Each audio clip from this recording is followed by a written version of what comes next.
Good morning বন্ধুরা, আশা করি যে যেখানে আছো সবাই ভালো আছো, সুস্থ আছো। আজকে ব্লগটা আবার শুরু করে দিলাম।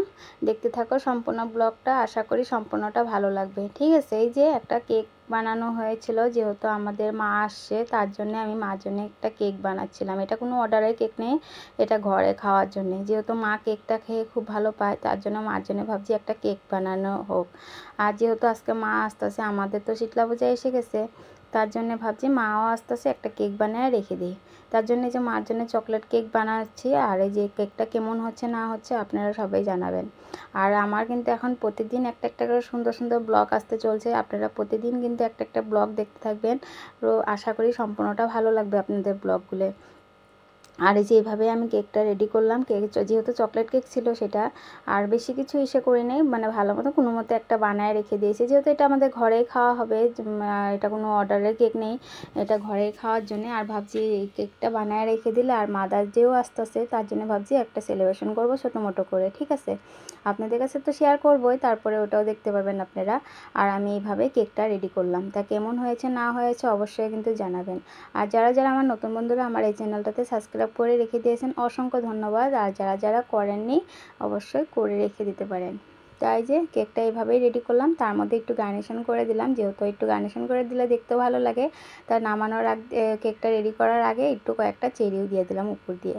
কেমন হয়েছে অবশ্যই জানাও। ঠিক আছে, তারপরে সিধা আজকে দুপুর থেকে আর কোনো ব্লগ করা হয় নাই, যেহেতু আর দুপুর থেকে মানে অনেকটাই ব্যস্ততার মধ্যে ছিলাম, যেহেতু মা আস্তে আস্তে একটু আর ঘরের পূজা ঘরে কাজকর্ম নিয়ে অনেকটাই মানে বিজি ছিলাম, তার জন্য আর ঘরে ওরকম কাজ দেখাতে পারলাম না আজকে।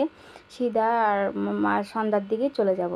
তা সন্ধ্যার দিকে যে মা আসতেছিলো, আমি আর আমার ছেলে আর এদিকে বাবাও আসছিলো, আমরা সবাই রাস্তায় দাঁড়ায় আসলাম। যেহেতু মা দুপুর দিকে গাড়িতে উঠেছিল, আস্তে আস্তে একটু সন্ধ্যা হয়ে গেছে। তাই যে দাদু আর নাতি মিলে দুজনে মিলে ঠান্ডা খাচ্ছে, মানে ঠান্ডা নিতে গেছে দোকান থেকে।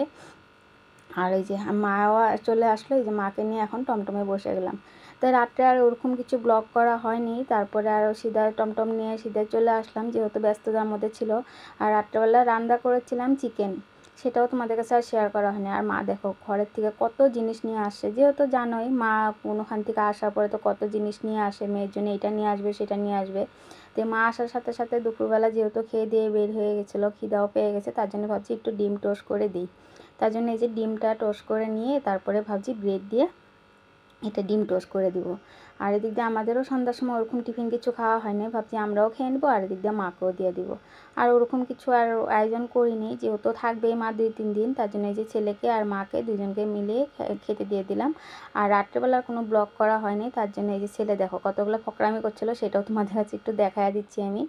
এগুলো ছেলেই করেছিল কিন্তু। তারপরে আবার ওই যে সকালবেলা চলে আসলাম।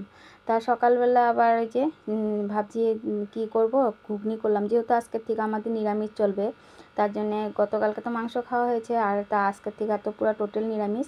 এই যে ঘুগনি আর পুরি করে দিলাম, আর তোমাদের দাদাকে শুকনো রুটি করে দিলাম, আর সঙ্গে একটা মিষ্টিও দিয়ে দিলাম। তো আজকে সকালে টিফিনটা এভাবেই শুরু করে দিলাম। আর তার সাথে ঘরে ছিল মানে সবজি বাজার, সবজি ছিল পাঁচমিশালি একটা সবজি, সোয়াবিন মানে ভোল দিয়ে আলু দিয়ে করা হবে, আর এদিক দিয়ে পটলটা ভেজে রেখে দিন। যেহেতু পটলটা ছেলে খায় না, মা আর তোমার দাদাকে দিব। তো ভিডিওটা কেমন লাগলো না লাগলো অবশ্যই জানাও। যদি ভালো লেগে থাকে একটা লাইক কমেন্ট শেয়ার করে দিও। আজকের মতন ভিডিওটা তাহলে একটু বাই।